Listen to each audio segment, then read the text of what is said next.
जितवाहन बाबा की जय हो, जितिया माता की जय हो। आज हम आपको 5 देवरानी जेठानी की जितिया माता की व्रत की कथा सुनाने जा रहे हैं। सुनिएगा, कथा पूरा सुनिएगा, बीच में मत छोड़िएगा आप लोग।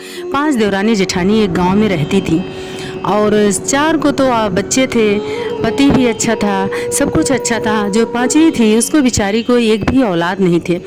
8-9 साल उसकी शादी के हो गए थे और उसको बच्चे भी नहीं थे। तो जो 4 देवरानी जेठानी थी उसको बहुत नीचा दिखाती थी, हर वक्त उससे घर का सारा काम करवाती थी और झाड़ू पोछा, सब्जी घास गेहूँ काटना, जानवर को देखना, सारा माने जो गांव का सब काम काज होता है सारा काम को जो उससे करवाती थी। उसको मान सम्मान नहीं देती दिलवाती थी, पहनने के लिए उसको ओढ़ना कपड़ा नहीं देती थी, खाने के लिए उसको भरपेट खाना नहीं देती थी, मारती थी और उसके पति से भी उसको मतलब प्रताड़ित करवाती थी और सास ससुर से और खुद देवरानी जेठानी प्रताड़ित करती थी उसको। बस उसको नौकरानी की तरह काम कराती रहती थी। बहुत रोती थी, बहुत तड़पती थी, फिर भी सारा काम करती थी। और मायके वाले भी उसके साथ नहीं देते थे, ससुराल वाले भी साथ नहीं देते थे। बहुत मजबूर हो गई थी बेचारी, फिर भी वो सारे काम करती थी घर के। नौकरानी की तरह उसकी ज़िंदगी थी। पड़ोसियों से थोड़ा बहुत बात कर लेती थी, मन बहल जाता था, लेकिन पड़ोसियों से भी उसको बात नहीं करने दिया जाता था, ना उससे घर के सदस्य कोई बात करते थे। उस बेचारी को चारों देवरानी जेठानी जो थी अपने बच्चों से मिलने नहीं देती थी और वो गलती से अगर बच्चों को खिला लेती थी, प्यार कर लेती थी तो उसको बहुत डांटती मारती थी। बोलती थी तुम बाझिन हो, तुम मेरे बच्चों को खा लोगी, तुम मेरे बच्चों को नज़र लगा दोगी। एक दिन ऐसा होता है, वो खेत का सारा कामकाज करके वो थकी हारी धूप से आती है, दोपहर में घर में खाना मांगती है। वो अपनी जेठानियों से कहती है दीदी मुझे खाना दे दो, पानी दे दो पीने को। उन लोग उसको देती नहीं हैं और मारती हैं, उसको बाल खींच के मारती हैं और बाहर करती हैं कि ये मैं 12 प्रकार के जो भोजन बनाई हूँ, तू मनहूस है, तू बाझिन है, तू हट जाए यहाँ से। ये भोजन मेरे बच्चे करेंगे, हम लोग करेंगे, हम लोग व्रत हैं भगवान के लिए, जितिया माता की व्रत है अपने बच्चे के लिए, तू किसके लिए है, बाझिन व्रत यहाँ पे।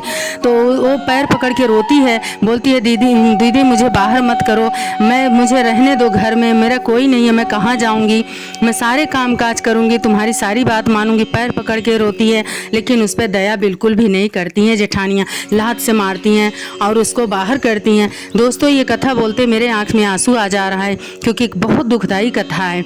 और उसको गेट बंद कर लेती हैं, लात मार के बाहर करके गेट बंद कर लेती हैं। वो बाहर हो जाती है गेट के और रोती है, बिलखती है, बहुत तड़पती है। उस वक्त उस बेचारी पे क्या पड़ी होगी, है जितिया माता सबकी रक्षा करो, हम सब की रक्षा करो। थोड़ी देर बाद उसका पति जब आता है, उसको रोते देखता है, गेट बंद हुए होते देखता है और उसका वो रो रही होती है, तो सारी बात उससे पूछता है। चौखट पे बैठी रहती है तो सारी बात उससे पूछता है कि क्या हुआ, यहाँ क्यों बैठी हो। सारी बात वो बताती है, मैं खाना मांगती हूँ, मैं अंदर गई थी, मुझको खाना नहीं दिए, पानी नहीं दिए और लात मार के मुझको बाहर कर दिए, गेट बंद कर लिए, तो मेरा कोई सहारा नहीं है, मुझे पीड़ित इतना प्रताड़ित किया जाता है। और पति से अपने क्या कहते हैं बोलती है, पति आंसू पोंछता है उसके और बोलता है कोई बात नहीं, उसको समझाता है, उसको सांत्वना देता है, कोई बात नहीं, चलो हम लोग यहाँ से चलते हैं, भगवान का ध्यान करते हैं। पत्नी का हाथ पकड़ के वो चल देता है रास्ते में। तो चलते चलते वो थक जाता है, तो एक गंगा नदी आती है, नदी के किनारे वो घाट के बैठ जाता है गंगा नदी के पास।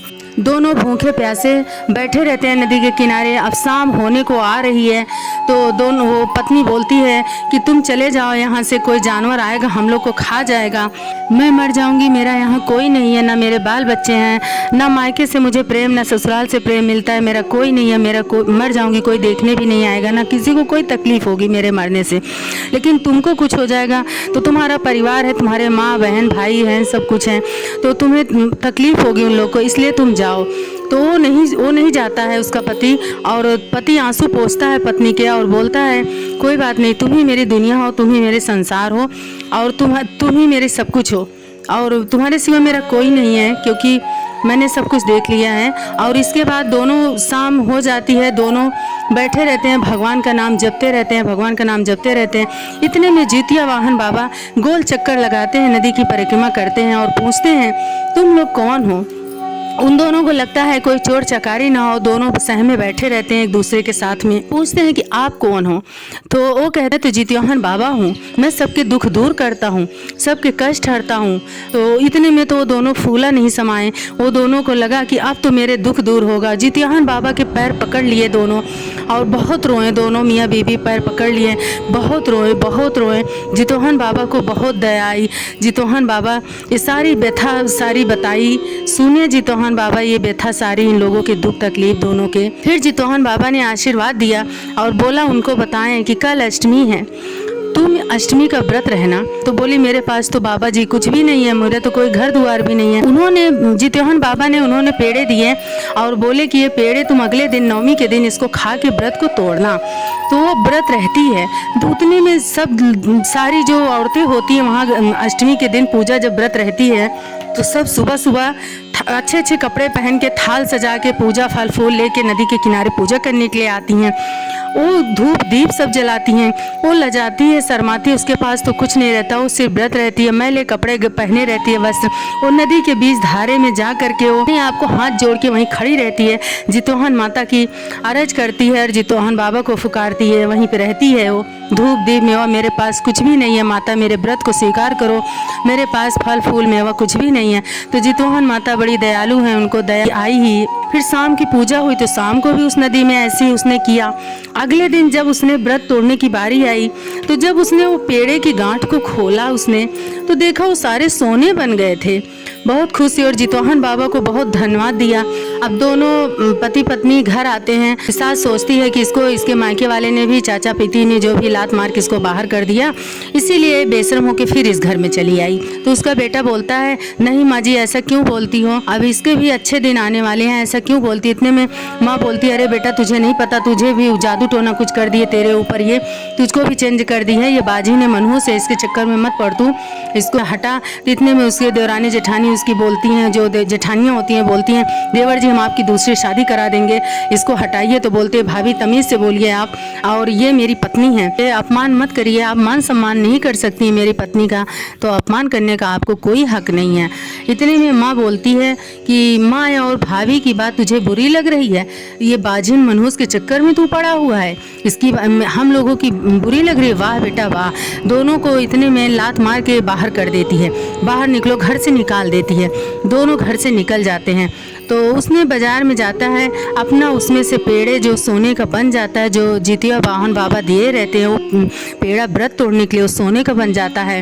तो उसने एक पेड़े को बेचता है, बेच करके उससे कुछ कपड़े उड़ने सामान चूल्हा चौका अपना इकट्ठा करता है, जो घर गृहस्थी की चीज़ होती है पहले उसको इकट्ठा करता है। फिर उसने दूसरा पेड़ा बेच के अपना घर द्वार बनाता है। धीरे धीरे उसके सुख समृद्धि आने लगती है। 5-6 महीने में जित्योहन बाबा की दया से गर्भवती हो जाती है, माँ बनने वाली होती है छोटी बहू। तो सबको जब ये पता चलता है कि इन लोगों को बड़ी जलन होती है, ये सास और जो जेठानियाँ थी ये सबको बहुत जलन होती है। तो ये जेठानी वगैरह जो हैं जलती हैं कि ये कैसे हो गया, आप तो इसके दिन बदल रहे हैं। तो फिर उसके बाद बराबरी कैसे करेंगे, जलन की भावना रखती है, कैसे इनको हटाऊं, ये गरीब ही रहे, अच्छी रहे, तड़पती रहे तो सही रहे। 9 महीना जब बीत जाता है तो उसको चंद्रमा के समान बहुत सुंदर सा पुत्र होता है। जब पुत्र उत्पन्न होता है तो उसके बहुत खुशी होती है, वो पति पत्नी बहुत खुश होते हैं। ये सब देख करके सास और जो जेठानियाँ होती हैं बहुत जलने लगती हैं, बहुत जलन रखती हैं, सोचती हैं कि ये तो इसके तो दिन बदल गए, ये तो अब हमारे बराबर आ जाएगी, अब ये हमें कहाँ से हटेगी, अब हम लोग कैसे इसको तड़पाएंगे। धीरे धीरे समय जब बीतता जाता है, 1 साल होने को आ जाता है, दोबारा जितिया माता का व्रत शुरू हो जाता है जब, तो उसने अपने पति से फल फूल दीप मेवा जो भी सामग्री लगती है, ओढ़ने कपड़े सारा सब कुछ मंगाती है अपने पति से। तो व्रत रहने के लिए जितिया माता का, तो उसका पति सारा सामान सब कुछ लाते हैं घर पर। ये इतना उसको खुश और इतना भरपूर देख करके चारों जेठानी आपस में सोचती हैं मन ही मन कि अगर इसका लड़का बड़ा हो गया तो ये खेत हिस्सेदारी बन जाएगा, खेत घर द्वार सब बटा लेगा, हमारे बच्चों का हिस्सा बट जाएगा, तो इसका मान सम्मान होने लगेगा, ज़मीन जायदाद में आधा हकदार हो जाएगा, इस औरत का भी मान सम्मान होने लगेगा। मन ही मन सोचती हैं क्यों ना इसके बच्चे को मार डाला जाए। जितिया माता का व्रत जिस दिन रहता है, चारों ये सज धज के सास और बहुएं सब जाती हैं ये सज धज के उसके घर।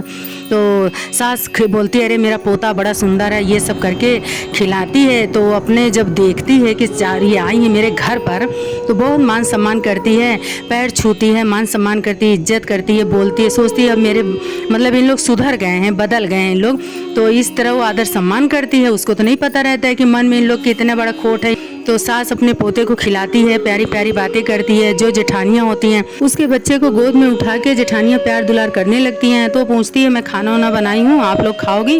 बोलती है नहीं, हमारा व्रत है और हम इस बच्चे को ले जा रहे हैं, तो संभाल लेंगे थोड़ी देर, तुम काम वाम अपना निपटा लो, कर लो, और इसको दूध पिला देंगे, फिर तुम आना अपने बच्चों को ले लेना, नहीं हम लोग पहुँचा देंगे। मेरे बच्चों को इतना इन लोग प्यार कर रहे हैं, अब इन लोग सुधर गए हैं, कोई बात नहीं, ले जाए, मैं अपना काम निपटा लूँ। तो इन लोग अपने उसके बच्चे को ले आती हैं। तो वहाँ पे इन लोग ने दूध में जहर मिला देती हैं, उसके बच्चे को पिलाती हैं। वो रोता रहता है, वो पीता ही नहीं है, बच्चा रोता है, पीता ही नहीं, क्योंकि उसको तो जितिया वाहन बाबा का आशीर्वाद मिला हुआ है, वो तो सब देख रहे हैं, करने वाले तो ऊपर वाले हैं। रोने की आवाज़ सुनकर के उसकी माँ दौड़ी चली आती है, अपने बच्चे को गोद में उठा के लेके चली जाती है। जेठानियाँ सोचती हैं कि इसका बच्चा तो मरा नहीं, इतनी कोशिश किया फिर भी नहीं मरा। तो ये सोच करके उन लोग पूजा पाठ में अपना लग जाती हैं, जो भी काम काज रहता है उन लोग, और दूध वहाँ रख के चली जाती हैं। चारों जेठानियों के जो बच्चे होते हैं खेलते खेलते आते हैं, वो दूध पी जाते हैं, चारों पी लेते हैं, चारों जमीन में गिरने लगते हैं, मुंह से झाग निकलने लगता है, थूक निकलने लगता है, खांसने लगते हैं। इतने में सास देखती है तो तड़फड़ाते रहते हैं बच्चे। तो सास कहती है बचाओ बचाओ बच्चों, क्या हुआ, शोर मचाने लगती है। जेठानियाँ दौड़ के आती हैं, तो उनको तो पता चल जाता है सारी अपनी जो करनी की हैं, तो बोलती हैं, सारी बात बताती हैं कि मैंने उसके बच्चे को मारने के लिए प्लान बनाया था, ये दूध जहर का रखा था, ध्यान नहीं रहा, ये बच्चे पी लिए, मरने लगे। तो वो सब एकदम मतलब मरने पे एकदम पड़े रहते हैं, समझिए कि बच्चे वो जेठानियों के। तो इतने में सब तड़पड़ाते रहते हैं, हाथ पैर पकड़ते रहते हैं। चारों जेठानियाँ बहुत रोने लगती हैं, बहुत बिलाप करती हैं, रोने लगती हैं, सास भी रोने लगती हैं। दौड़ी दौड़ी वो सब जाती हैं छोटी बहू के घर, जेठानियाँ जाती हैं और उसको गालियाँ देती हैं, उसको उल्टा सीधा बातें बोलती हैं, तेरी वजह से मेरे बच्चे मतलब इस तरह से मूर्छित पड़े हुए हैं, मरे के किनारे पड़े हुए हैं, मेरे बच्चे मर गए हैं तेरी वजह से, और तेरे मतलब तेरी करनी का फल मेरे बच्चों को मिल रहा है, फलाना ढिकाना उसको बोलती हैं।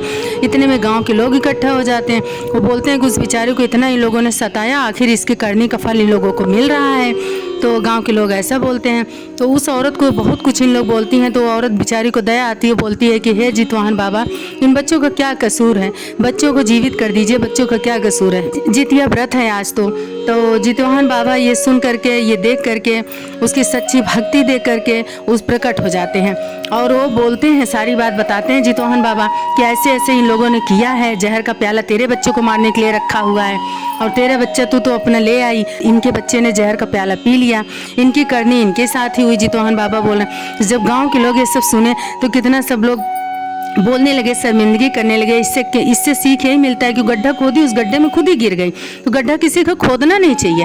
तो उसके बाद क्या जितवाहन बाबा प्रकट हुए हैं, तो सारी सच्चाई जितवाहन बाबा तो आँख से देख रहे थे, सब बता दिए। तो सब लोग एकदम लजा गई, शर्मा गई, अपनी गलती को उसको एहसास हुआ, वो रोने लगी जितवाहन बाबा से। वो सास और जेठानियाँ सब पैर पकड़ के माफ़ी मांगने लगी, रोने लगी। जितवाहन बाबा ने धिक्कार दिया और बोले कि तुम मेरे से माफ़ी मत मांगो, जाओ उस छोटी बहू से माफ़ी मांगो, जितना उसको तुम लोगों ने सताया, कष्ट दिया, दुख दिया, उस पे मेरा आशीर्वाद है, उस पे जाओ तुम लोग, उससे माफ़ी मांगो। इतने में वो अदृश्य हो गए। जितवाहन बाबा की जय हो, अदृश्य हो गए। और इससे यही सीख मिलती है कि किसी को कष्ट मत दो। जितवाहन बाबा की बात सुनकर के चारों जेठानियाँ माफ़ी मांगने लगती हैं और सास भी माफ़ी मांगने लगती है। सास कहती है बहू चलो अपने घर, बहू कहती है नहीं माँ जी, मैं अब उस घर में नहीं जाऊँगी, आपकी ये पाँचों बहुएँ आपकी हैं, आपको जहाँ मर्जी वहाँ पर रहो आप, लेकिन मैं उस घर में नहीं जाऊँगी। तो जेठानियाँ भी बोलती हैं, लेकिन वो नहीं जाती है, बोलती है कोई बात नहीं दीदी, मैंने तो आपका कभी बैर किया ही नहीं, सोचा ही नहीं, लेकिन आप लोगों ने मेरा बहुत बैर किया, मेरे से बहुत बैर किए, बहुत मुझे प्रताड़ित किए, लेकिन फिर भी हम आप लोगों को माफ़ करते हैं। गांव वाले जितवाहन बाबा का चमत्कार देख करके जय जयकार का नारा लगाते हुए अपने अपने घर चले जाते हैं। अब इसके बाद पांचों देवरान जेठान जितिया माता का कथा सुन के व्रत रह के अगले दिन व्रत का पारण करती हैं। जितवाहन बाबा की कृपा से छोटी बहू का पुत्र बड़ा होकर के धनवान और आज्ञाकारी बनता है और अपने माँ बाप की बहुत सेवा करता है। सारा परिवार एक साथ रहने लगते हैं खुशी से। हे जितवाहन बाबा, जैसे उस छोटी बहू के बच्चे की आपने रक्षा करी, उस पर अपनी कृपा बनाई आपने, और वैसे ही हम सब के बच्चों पे अपनी कृपा जरूर बनाइएगा। आज कथा कहने वाले, कथा सुनने वाले के बाल बच्चे और पति घर में सुख समृद्धि जरूर अपनी कृपा जरूर बनाइएगा। जितवाहन बाबा की जय हो। कथा कैसी लगी आप लोग कमेंट में जय जितवाहन बाबा जरूर लिखिएगा और कथा को आगे शेयर करिएगा, लाइक करिएगा, सब्सक्राइब करिएगा और मुझसे कोई गलती हुई हो कथा सुनाने में माफ़ करिएगा। और आइए मेरे साथ कहिए जय हो जितवाहन बाबा की, जय हो जितिया माता की।